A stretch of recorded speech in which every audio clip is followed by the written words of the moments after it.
आज हम आपको भाई दूज की कथा सुनाने वाले हैं। कथा सुनने से पहले आप सभी से निवेदन है कि यदि आपको वीडियो पसंद आए तो प्लीज़ वीडियो को एक लाइक ज़रूर करें। तो चलिए दोस्तों वीडियो को प्रारंभ करते हैं। एक बूढ़ी माई थी, उसके 7 बेटे और एक बेटी थी। बेटी की शादी हो चुकी थी।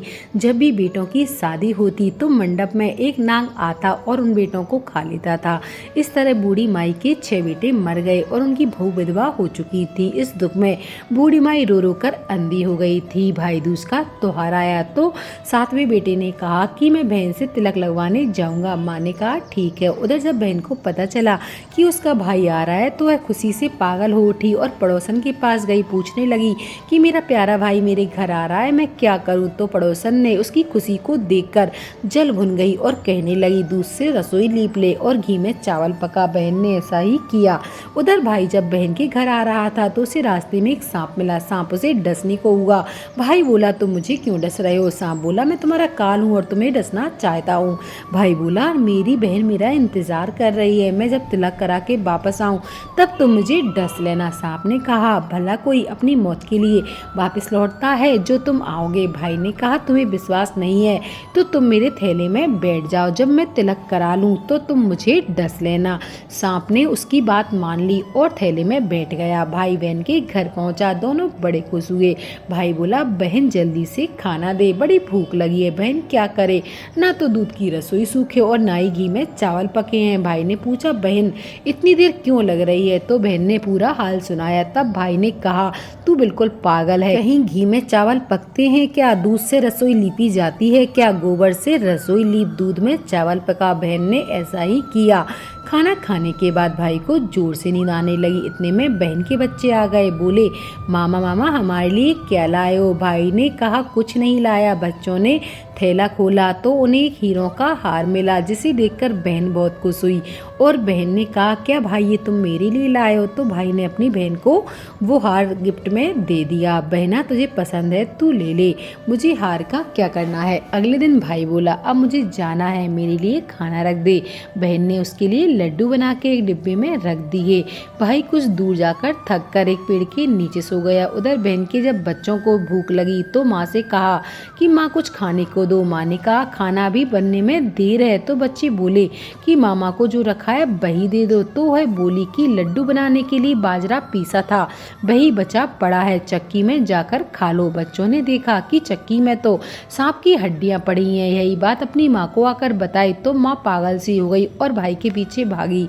रास्ते भर लोगों से पूछती रही कि किसी ने मेरे गैल बटोइया को देखा है, किसी ने मेरे बावड़े से भाई को देखा है। तब एक ने बताया कि कोई लेटा तो है पेड़ के नीचे, देख ले वही तो नहीं है। भागी भागी पेड़ के नीचे पहुंची, अपने भाई को नींद से उठाया। भैया भैया कहीं तूने मेरे लड्डू तो नहीं खाए। भाई बोला ये ले तेरे लड्डू। नहीं खाए मैंने, ले दे के लड्डू ही दिए थे। उसके भी पीछे पीछे आ गई। बहन बोली नहीं भाई तू झूठ बोल रहा है, जरूर तूने खाया है, अब तो मैं तेरे साथ चलूंगी। भाई बोला तू नहीं मान रही है तो चल मेरे साथ। चलते चलते बहन को प्यास लगी, भाई से कहती है पानी पीना है। भाई बोला अब मैं तेरे लिए पानी यहाँ कहाँ से लाऊं, दूर कहीं चील उड़ रही है, चली जा वहाँ शायद तुझे पानी मिल जाएगा। तब बहन वहाँ गई और पानी पीकर जब लौट रही थी तो रास्ते में उसने एक जमीन में 6 शिलाएं गड़ी देखी और बिना एक गड़ी शिला भी देखी। उसने एक बूढ़ी माई से पूछा कि शिलाएं कैसी हैं। उस बुढ़िया ने बताया कि एक बुढ़िया है, उसके 7 बेटे हैं, 6 बेटे तो शादी के मंडप में मर चुके हैं, उनके नाम की शिलाएं जमीन में गड़ी हैं। अभी 7वें बेटे की बारी है, जब उसकी शादी हो जाएगी तो वह भी मंडप में मर जाएगा, तब उसकी भी है शिला जमीन में गड़ जाएगी। यह सुनकर बहन समझ गई कि ये शिलाएं उसके भाइयों की हैं। उसने उस बुढ़िया से अपने 7वें भाई को बचाने का उपाय पूछा। बुढ़िया ने उसे बतला दिया कि वह अपने 7वें भाई को कैसे बचा सकती है। सब जानकर वह वहां से अपने बाल खुले करके पागलों की तरह अपने भाई को गालियां देती हुई चली। भाई के पास आकर बोलने लगी तू तो जलेगा कटेगा मरेगा। भाई उसके ऐसे व्यवहार को देखकर चौंक गया, पर उसे कुछ समझ में नहीं आ रहा था।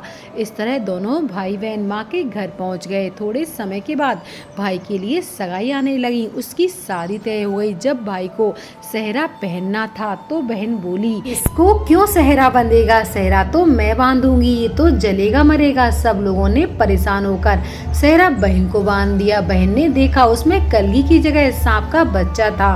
बहन ने उसे निकाल कर फेंक दिया। अब जब भाई घोड़ी पर चढ़ने वाला था तो बोली बहन कि घोड़ी पर तो मैं चढ़ूंगी, ये तो जलेगा कटेगा मरेगा, इसकी लाश तो चील कौए खाएंगे। सब लोग बहुत परेशान थे।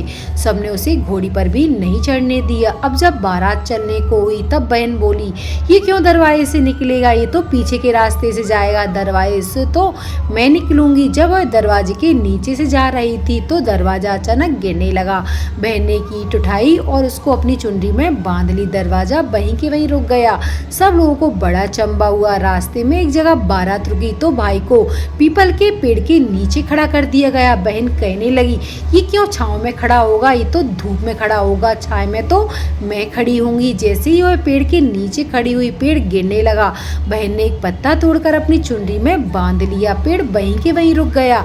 अब तो सबको विश्वास हो गया कि ये बावली बहन जादू टोना सीख कर आई है और बार बार अपने भाई की रक्षा कर रही है। ऐसे करते करते फेरों का समय आ गया। जब दुल्हन आई तो उसने दुल्हन के कान में कहा, अब तक तो मैंने तेरे पति को बचा लिया है, अब तू ही अपने पति को और साथ ही अपने मरे हुए जेठों को बचा सकती है। फेरों के समय एक नांग आया। वो जैसे ही दूल्हे को डसने वाला था दुल्हन ने उसे लोटे में बंद कर लिया। थोड़ी देर बाद नागिन लहराती हुई आई। दुल्हन से बोली, तू मेरा पति छोड़ दे। दुल्हन बोली, पहले तू मेरा पति छोड़। नागिन ने कहा, ठीक है, मैंने तेरा पति छोड़ दिया। दुल्हन ने कहा, ऐसे नहीं, पहले 3 बार बोलो। नागिन ने 3 बार बोला। फिर बोली कि अब मेरे पति को छोड़ दे। दुल्हन बोली, एक मेरे पति से क्या होगा, हंसने बोलने के लिए जेठ भी तो होना चाहिए, एक जेठ भी छोड़ दे। नागिन ने जेठ के भी प्राण वापस कर दिए। फिर दुल्हन ने कहा, एक जेठ से लड़ाई हो गई तो एक और जेठ वो विदेश चला गया तो तीसरा जेठ भी छोड़ दे। इस तरह करके दुल्हन ने अपने 6 जेठ जीवित करा लिए। उधर रो रो के बुढ़िया का बुरा हाल था कि अब तो मेरा 7वां बेटा भी बाकी बेटों की तरह मर जाएगा। गांव वालों ने उसे बताया कि उसके 7 बेटा और बहुएं आ रहे हैं। तो बुढ़िया बोली, अगर यह बात सच हो तो मेरी आंखों की रोशनी वापस आ जाए और मेरे सीने से दूध की धार बहने लगे। ऐसा ही हुआ। अपने सारे बहू बेटों को देखकर वह बहुत खुश हुई। बोली, यह सब तो मेरी बावली बेटी का किया हुआ है, कहाँ है मेरी बेटी। सब बहन को ढूंढने लगे। देखा कि वह भूसे की कोठरी में सो रही है। जब उसे पता चला कि उसका भाई सही सलामत है तो वह अपने घर को चली जा रही थी। उसके पीछे पीछे सारी लक्ष्मी भी जाने लगी। बुढ़िया ने कहा, बेटी पीछे मुड़ के देख, तू सारी लक्ष्मी को ले जा रही है तो तेरे भाई भाभी क्या खाएंगे। तब बहन ने पीछे मुड़ के देखा और कहा, जो माँ ने अपने हाथों से दिया है वह मेरे साथ चल और बाकी का यहीं भाई भैया भाभी के लिए रह जाए। इस तरह एक बहन ने अपने भाई की रक्षा की। दोस्तों, यदि आपको वीडियो पसंद आई हो तो प्लीज़ वीडियो को एक लाइक ज़रूर करो। आप सभी का बहुत बहुत धन्यवाद।